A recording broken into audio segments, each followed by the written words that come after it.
If you take your credit card and you go shopping and you run up a large credit card debt, you're running a trade deficit with all those shops. Now, it would be pretty strange if you then blamed all the shop owners for having sold you all those things. You're ripping me off, you're ripping me off, you're ripping me off, I'm running a trade deficit. That is the level of understanding of the President of the United States. The trade deficit does not represent at all trade policies. It represents spending relative to production or earnings. We call that an identity. I teach it in the second day of my course in international monetary economics. Trump never made it to the second day. So he says, you're running a trade deficit, look, they're all cheating me. But all that's happening is the United States is outspending its national income. And you can look at the national income chart, you can add up consumption and investment and government spending, and you could subtract off gross national product, and lo and behold, what will that equal? Not approximately, exactly. That will equal the current account deficit, which is the comprehensive measure of how much you spend on goods and services versus how much you sell in goods and services. So the United States runs a current account deficit because it spends more than it produces. Why does it do that? We have a big credit card in the United States. It's called the national government. The US government spends about $2 trillion a year more than it takes in revenues. What it's doing is making transfers to the American people and to American businesses. It doesn't tax Americans for those transfers because, here's another little fact, because the congressmen that vote on the budget got into office by being paid for their campaigns by rich people who don't like taxes. So the political system says spend, but don't tax us. So we run a chronic deficit in the United States. That spending goes out either as transfer payments or goods and services, and that's more than our national income, which is about $30 trillion, and our spending is about $31 trillion. And that's our trade deficit. And for that, Donald Trump blames the world. Okay, I fail him for this if he were my student. He's my president. It's a little weirder because when he did this, in 2 days, the world lost $10 trillion of market capitalization. By the way, where did it go? Did it get transferred from here to here? No, it got destroyed. Why destroyed? Because trade, something also the President of the United States doesn't understand, is mutually beneficial. So if you stop trade, everybody loses. It's not that one side wins, the other side loses. He cannot understand that concept as a guy that traded real estate in New York.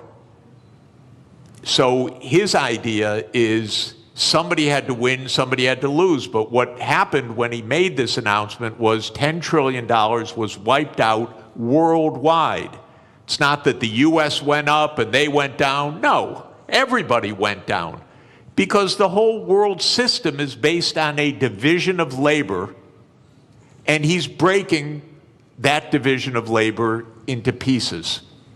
So then people said, this doesn't make sense. Even the very rich people that gave him the money for him to get into office started saying this doesn't make sense. The hedge fund managers who were his big campaign contributors. Elon Musk, who paid for his election, became prime minister. He said this doesn't make sense. And then the markets said this doesn't make sense. Not only $10 trillion, but as the finance minister said, interest rates started to rise because people began to dump U.S. Treasury debt. The safest thing in the world, apparently. So, interesting what happened. It's not quite true that he reversed things. First, he left on this 10% tariff, except for one country, for China, 145% where he on some raised products. the tariff rates. That's because the United States has a deep, neurotic attachment to China. The U.S. political system hates China. Why? Because China's big and successful. And so that the U.S. hates. It's a rival, it's a competitor, and so this is the one thing he left on. Now, he's going to mess up everything with this too, because in a trade war between the U.S. and China, China wins. China does not depend on the U.S. market very much. It's about 12% of China's exports. China will do just fine. It's just dumb policy. There's no more, sorry to say it, there's just no more explanation to this than that. It makes no sense.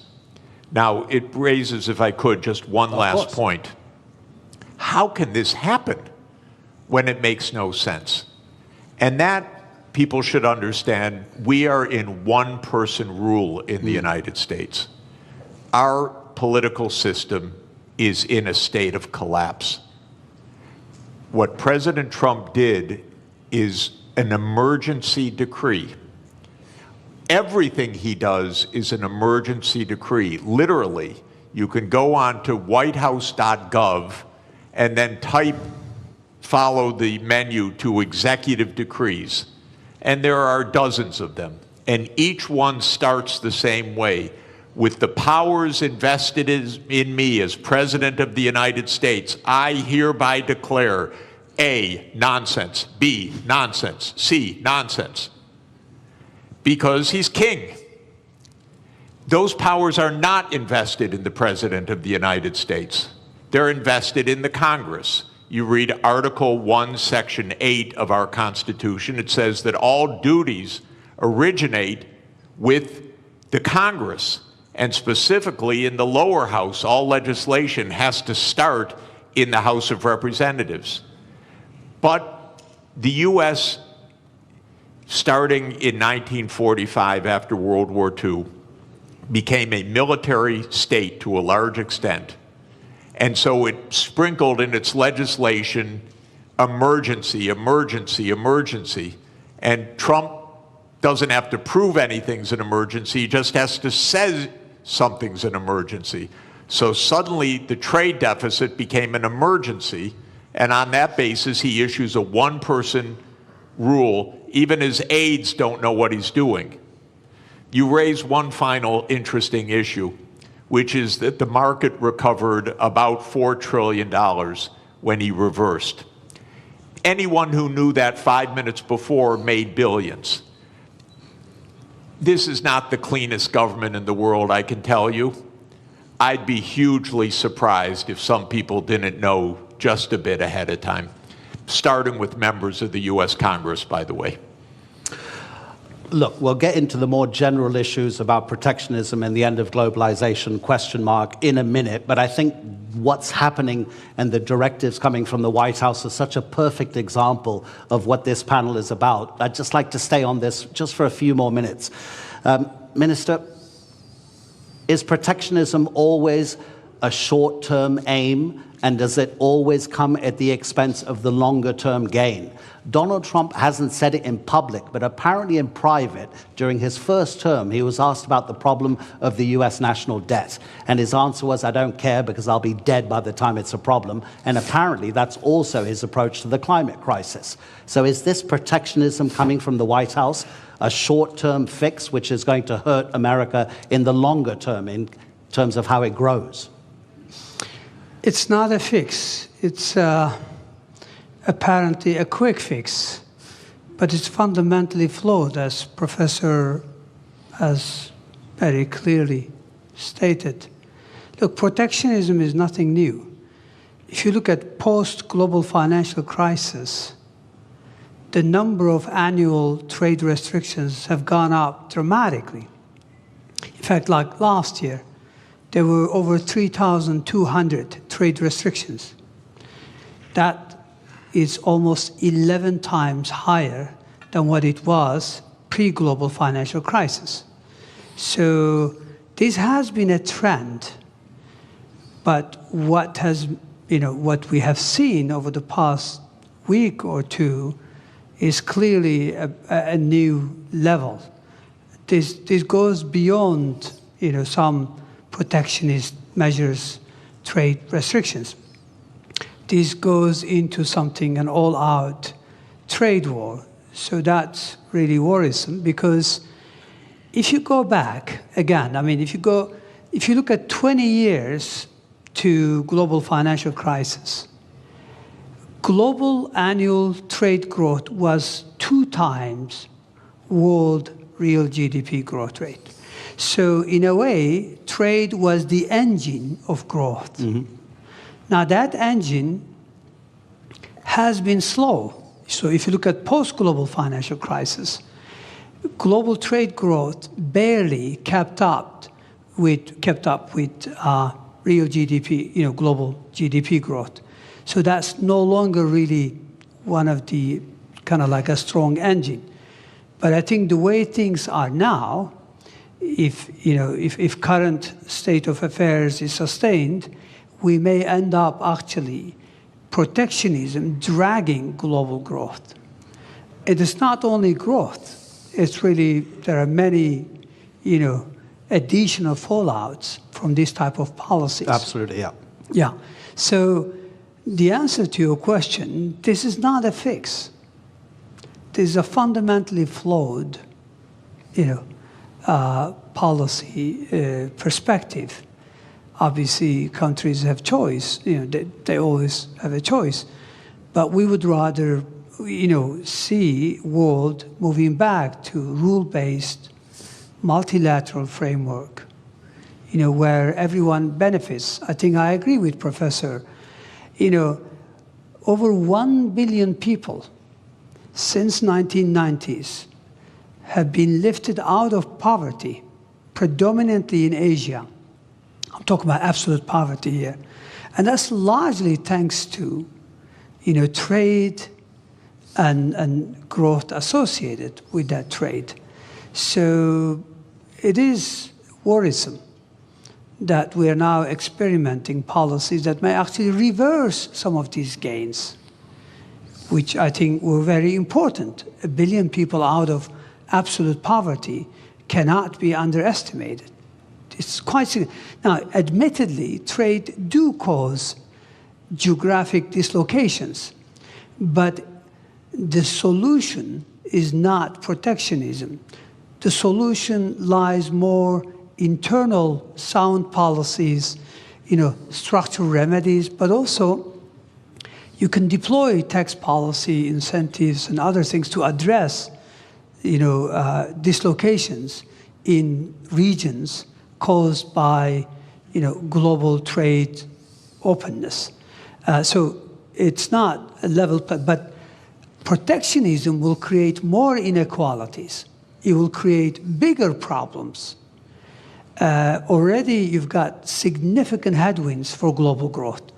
Aging population, high global indebtedness, impending climate crisis. So protectionism is going to be yet another big blow to long-term growth outlook. And that's why growth is barely, sustained at 3%. I think the risk is that we will move to a new era where per capita GDP growth will almost disappear if we continue down this path. Really interesting what you say about protectionism having fallout in other sectors, and we will get onto that, about how it might affect cooperation on the climate crisis, global health, et cetera, et cetera. But let's use one country as a particular example about how a nation can react to protectionism. So we have the US tariffs, which in 90 days will come into effect beyond the 10% that Donald Trump has placed. Let's take two rich countries. UK and Singapore will stay at 10%. Bangladesh and Botswana will both go up to 37%. Laos will be 48%. Syria will be 41%.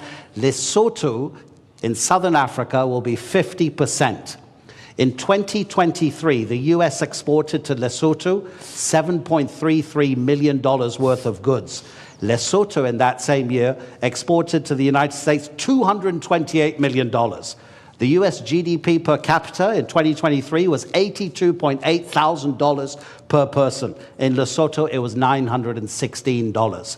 Gentlemen, how does a country like Lesotho deal with the protectionism coming from the US? Minister?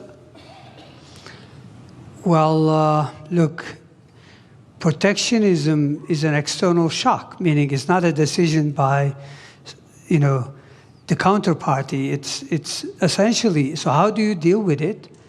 I guess you focus on regional integration, as an antidote of protectionism. So regional connectivity, regional integration would be one way forward. So, instead of globalization on a big scale, you focus on how you can deepen and broaden your ties with your immediate neighborhood or countries that are still willing to entertain rule-based trade. So I think that's the only way. Again, this is a major shock for many countries. I think global supply chains are going to suffer. This will lead to, already, I think the risk is that capital will be misallocated. Take us, take Turkey, for example. We are the world's second largest of white goods exporter.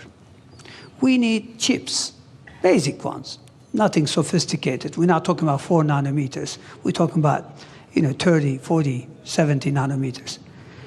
If we're worried that countries are not going to supply that, even though it may not be the most efficient way, we may have to go into a very large capex to see if we could produce them. We are good at something. Other countries are better at something. So we would rather trade. And this is a very simple, economics, theory. Everybody benefits. So I don't think, X country or Y country, there's not much they can do except to look at ways in which they could mitigate the fallout from not being able to sell goods to the United States. But Professor, that takes a long time to arrange because, of course, the shock is immediate. You can't make deals that quickly, can you?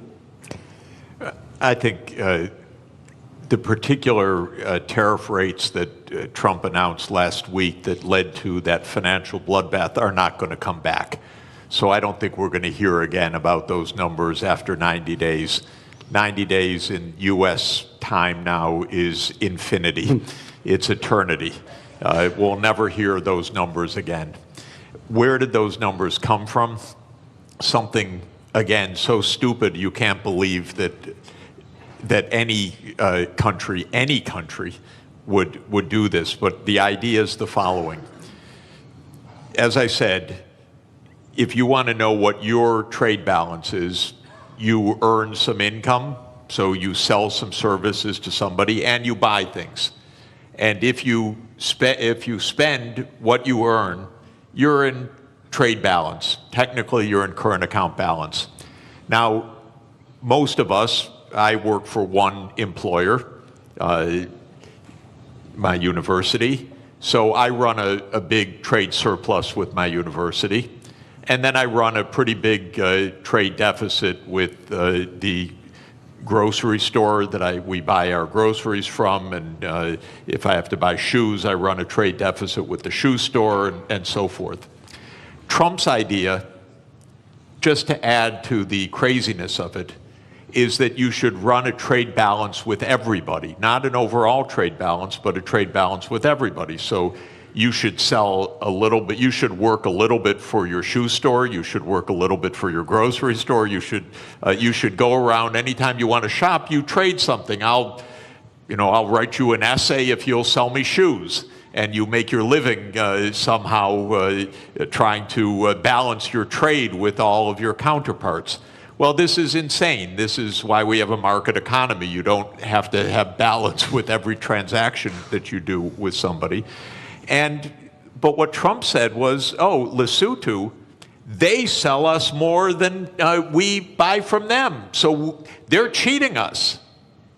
That's literally what he said. Literally what he said. Okay, is it completely delusional or rhetoric? It's delusional, okay? Just so you know. It's weird. But anyway, now, then he calculated a formula. Okay, Lesotho, we have to tax them by the amount to reduce the imports from them so that we have balance with Lesotho. And then they made some absolutely stupid formula that you would not accept in a first year, third week class. It came out of the US Trade Representative's office. They probably were told, do it overnight, the boss wants it. And then they came up with a list of tariffs, country by country, based on the bilateral trade balance. You cannot make this stuff up. This is not it used to be not a Mickey Mouse country, my country. But this is Mickey Mouse. This is not, and I apologize to Mickey Mouse.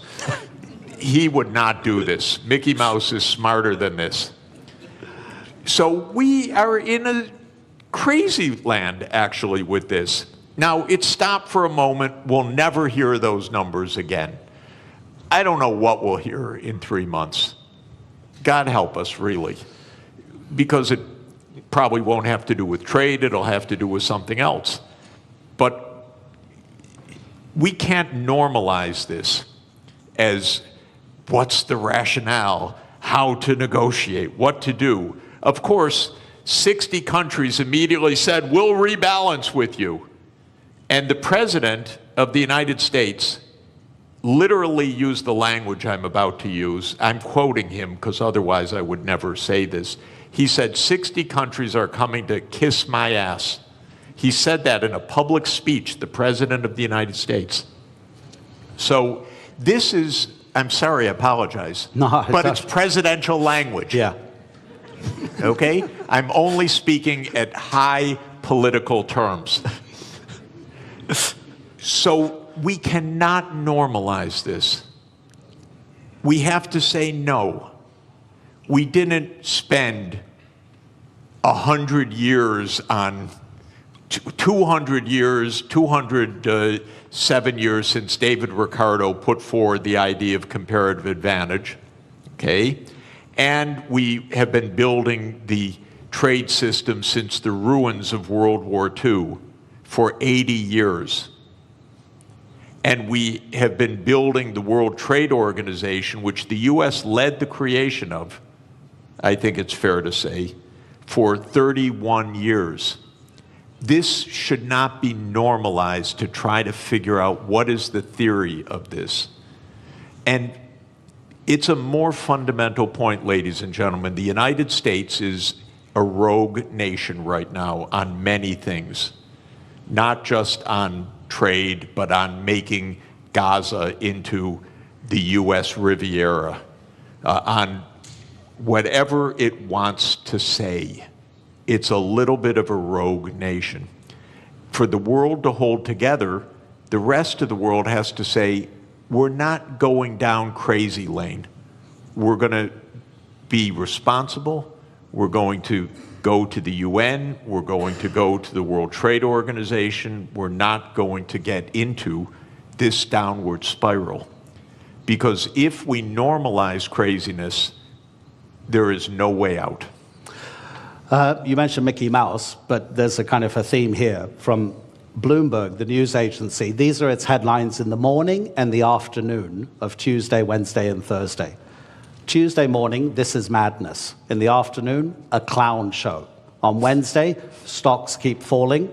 In the afternoon, could have been worse. Thursday morning, assessing the damage. Thursday afternoon, Trump blinks.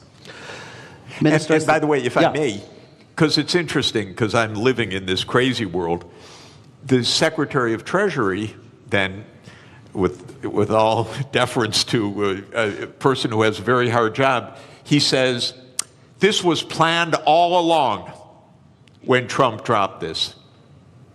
Can you imagine? He couldn't say anything else, though. Well, yeah, I know, but to hear this from your Treasury Secretary is not also reassuring, because all you hear is a crazy land rather than what we need to hear, which is rationality.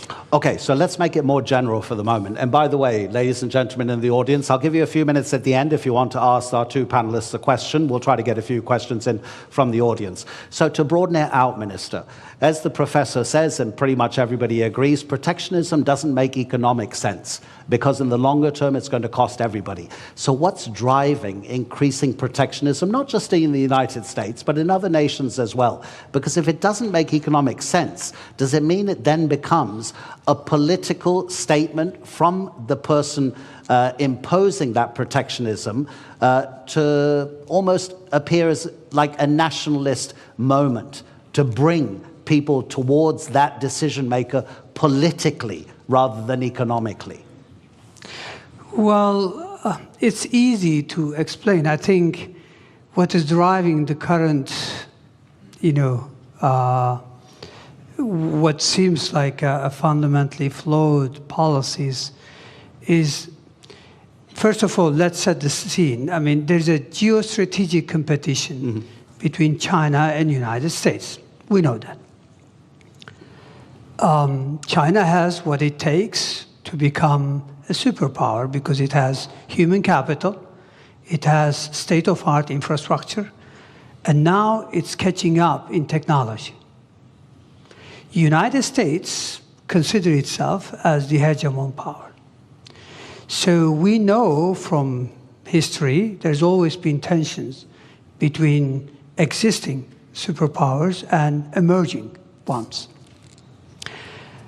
It doesn't have to end this way, meaning in a trade war or any other wars, but it does in the past. I mean, history tells us that we more frequently see tensions rather than cooperation. So what lies behind this? Very simple. Go back to 20 years ago, roughly speaking. China accounts for about 8% of global manufacturing. Today, China accounts for more than 30% of global manufacturing. Who lost ground? United States, European Union, and Japan. United States clearly also sees this. Again, go back to 20 years ago and just visualize a world map. Which country commands as the main trading partner of the rest of the world? Maps are all over the place. Clearly, it was the United States 20 years ago. Today, it's China. Now, normally, the way you would respond, the way I would respond, is that, look, we need sound policies, structural reforms to regain ground. Instead, it looks like this rivalry, combined with lack of, obviously, clear understanding, is that it leads you to go after quick fixes. And quick fixes, which is also to do with populism, nationalism, is to blame others and is to present it in a simple fashion. The reality is you have to be more competitive. You have to invest in upskilling, reskilling your population. You have to invest in your infrastructure. And you have to, there's a lot of, there's a long list of homework. But those are politically difficult to deliver. They take time, and they're difficult. So structural policy has been lacking in most countries. And when you can't deliver structural transformation, then you rely on monetary policy to fix things. Monetary policy in many parts of the developed world have been doing the heavy lifting over the last couple of decades in the face of difficulties. So my point here is that I think we know what drives it is losing ground. But how do you regain ground? Again, the sophisticated way would be to do the right thing and deliver on reforms. The easy way would be to blame everyone else and come up with high tariffs as a fix. Let's see. Okay, so protectionism is also not helping your friends to concentrate more on yourself rather than the outside world.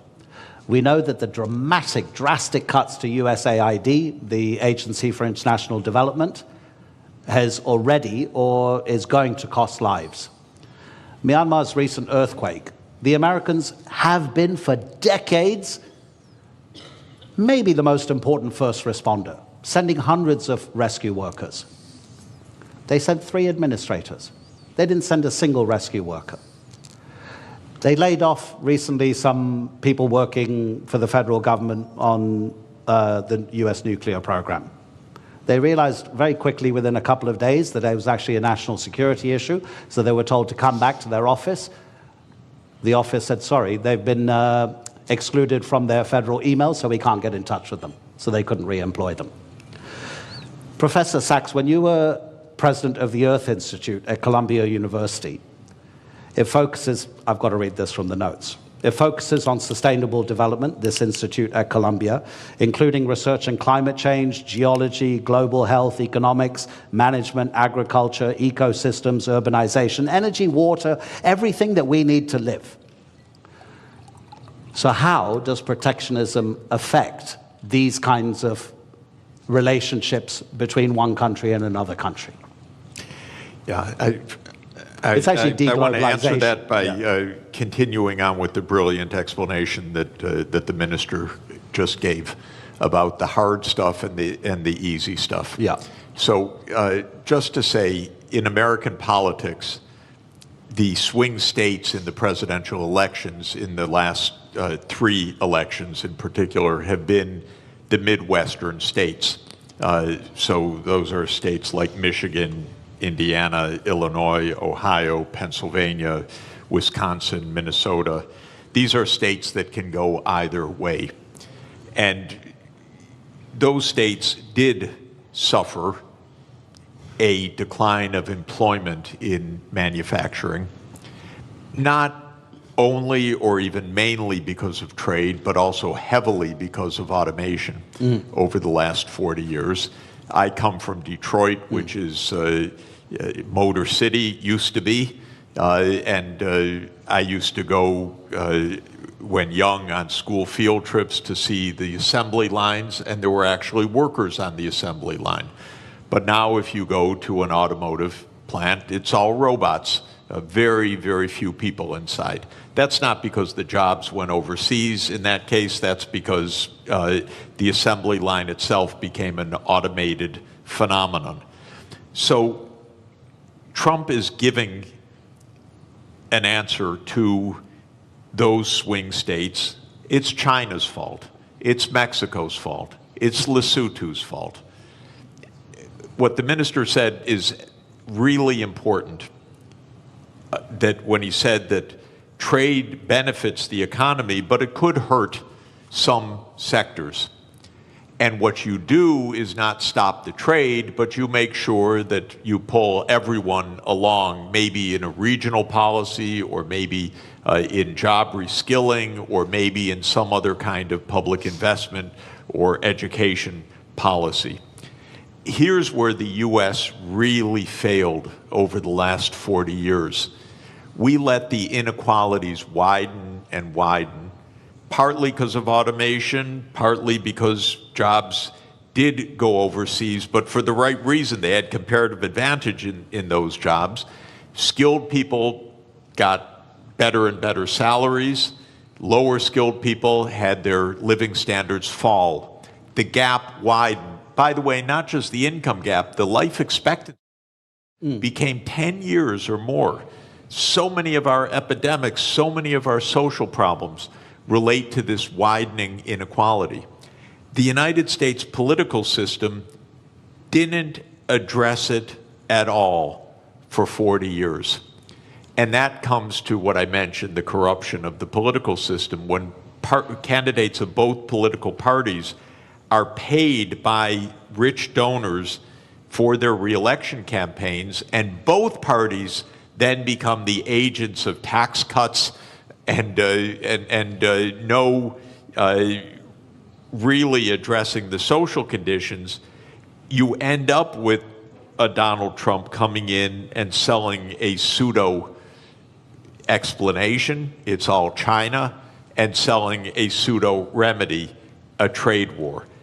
What the auto workers are going to learn right now is they're going to lose jobs by even the tariffs that have been put in place, because we need the intermediate parts brought in from elsewhere. Now they face higher costs, and the United States can't compete at all with Chinese electric vehicles. The United States has basically handed China the electric vehicle market for the next 20 years. So did Europe, by the way. Europe delayed the transformation to electric vehicles, said we produce great internal combustion engines, we're going to continue to do that.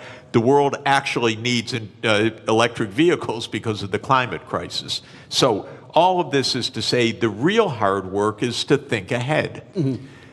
The country, by the way, in my experience of working all over the world in the last 40 years, that thinks ahead the most is China. China's success is not random. China's success actually is a lot of forward-looking planning. In 2014, China issued a document called Made in China 2025. And it wasn't a protectionist policy, it was we need to invest in the technology so we can be at the forefront.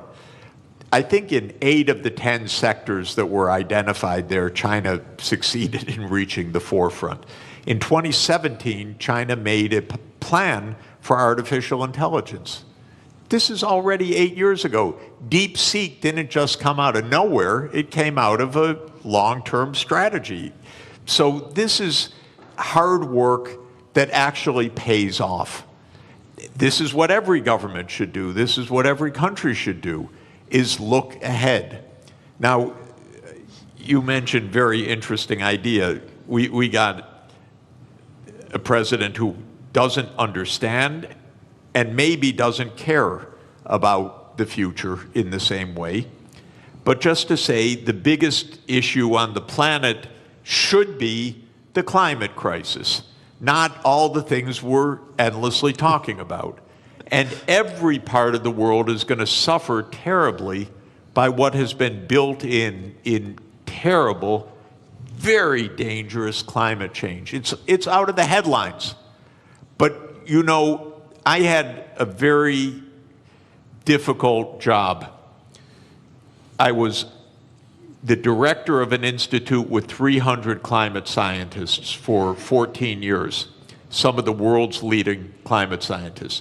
The reason it was a hard job is that every week they came up and told me, it's worse than we thought.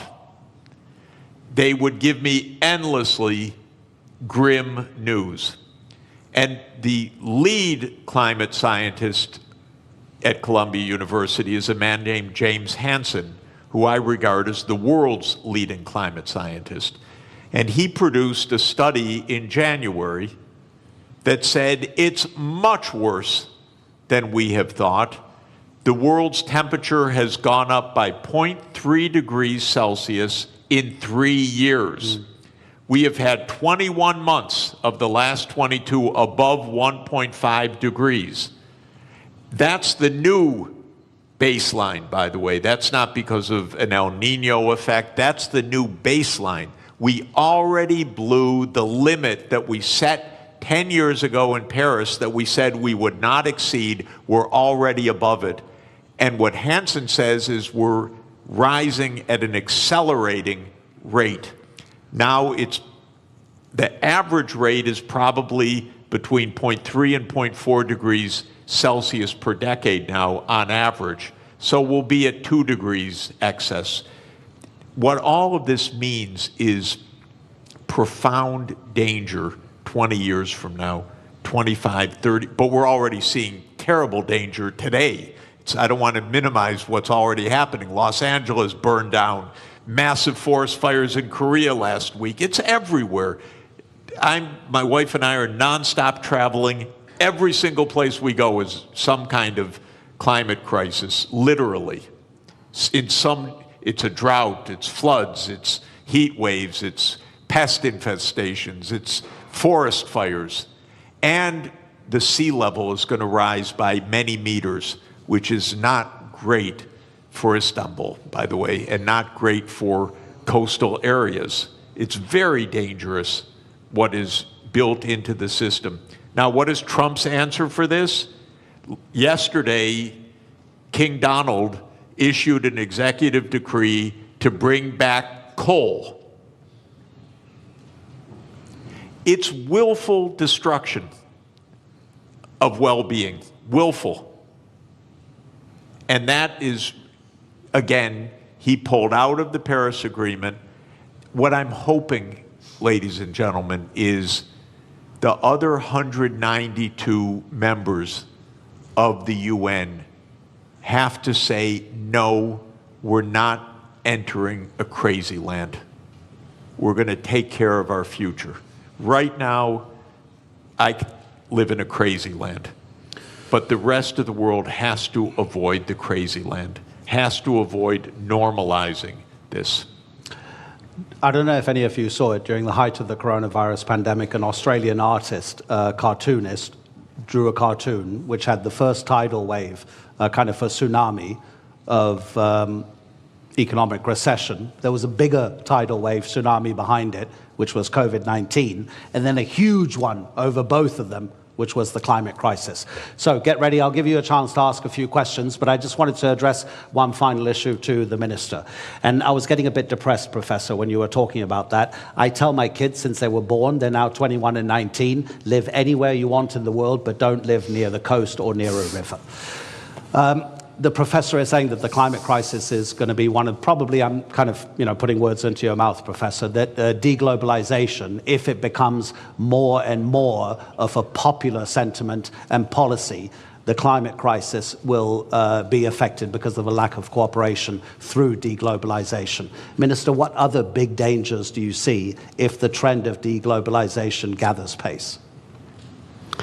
Well, as I mentioned earlier, in addition to the impending climate crisis, which could have a devastating impact on the future of humanity, I think we are faced with significant headwinds that already exist, but some of them could become more complicated. One of them is high global indebtedness. Mm-hmm. If protectionism clearly goes the way it is today, meaning if we really go into these trade wars, and if this leads to higher inflation, even for a couple of years, if that's the case, then that means long-term interest rates are likely to rise. And if that is so, then many countries are already struggling to manage their debt service. You know, global indebtedness, if you look at it, overall indebtedness was 328% last year. 328% of GDP. Yeah. This is huge. When interest rates are very low, no big deal. But when rates go up, clearly that's a big issue. I mean, look at the Turkish scene. Yes, we've had a, domestic, domestic issue that led to some market turbulence. But what happened post-April 2, CDS have gone through the roof. CDS are country risk premium. Our external bond yields, 10-year, 5-year, they all gone up significantly on the back of these tariffs. I think there are already many countries, according to UN, that pay more on interest on debt than what they are able to earmark for education and healthcare combined. So I think we already have issues such as indebtedness that the current trend could exacerbate. I mean, aging population already could create huge constraints on public finances going forward.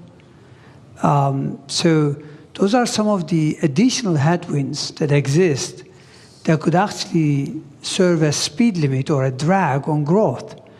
So I think the world, and I agree with Professor that the world has to, rather than going down this path, we need to cooperate more. We need to work more closely on climate change, on how to address other problems, because protectionism will also lead to probably global inequalities. If you don't allow AI chips to be freely available to everyone, clearly that's a big issue, because then many countries will be left behind in terms of tapping this AI that has immense potential to boost productivity. Protectionism is not limited to trade of goods and service. It's now associated with financial flows, with diffusion of technologies through FDI.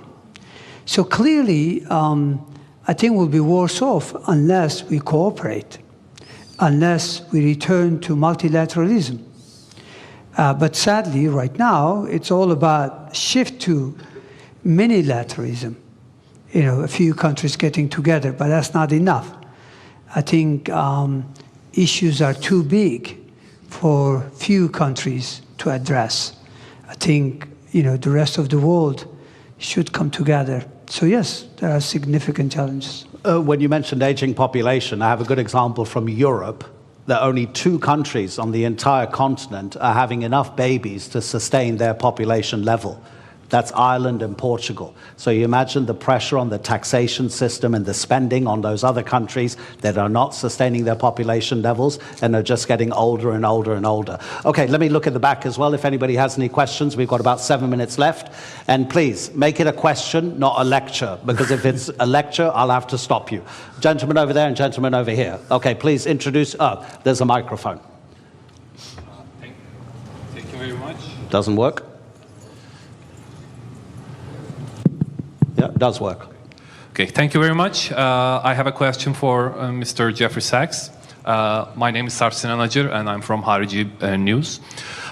So you mentioned that we shouldn't look for a rationale behind the actions of Donald Trump, but just to be a devil's advocate, I just want to understand their point of view, which they mention, yes, trade deficit and the national debt of the United States, but also they mention the hard industries that left United States back in the day. So what I'm trying to understand is, if United States gets into a confrontation with global powers such as China or Russia or any other state, maybe even Europe one day, is it wrong for them to want their hard industries back, and this is their rationale to put these tariffs on, because Donald Trump mentioned that we are buying cars from Canada that we could have been producing before. So is there a rationale behind, at least on the hard industry part? Okay, thank you. Yeah, you know, in trade theory or trade concept, there is the national security rationale. So you may want to procure domestically to have an armaments industry. That's quite different from imposing tariffs on 150 countries in a completely arbitrary way. In fact, the right policy might be local procurement from domestic industry that has nothing to do with trade policy at all. So that is not an argument for what he's doing. But I would add one more point. We don't need an arms race, and we don't need a war. Actually, diplomacy is really cheap compared to war. That's why we're at the Antalya Diplomacy Forum, not the Antalya Military Forum. So if Trump really wanted to save some money, we have almost 800 overseas military bases in 80 countries. This is crazy. So if he wanted to save money and close the budget deficit, I would close hundreds and hundreds of military bases and leave all these countries at peace, because wherever there's an American military base, there's a big headache, believe me.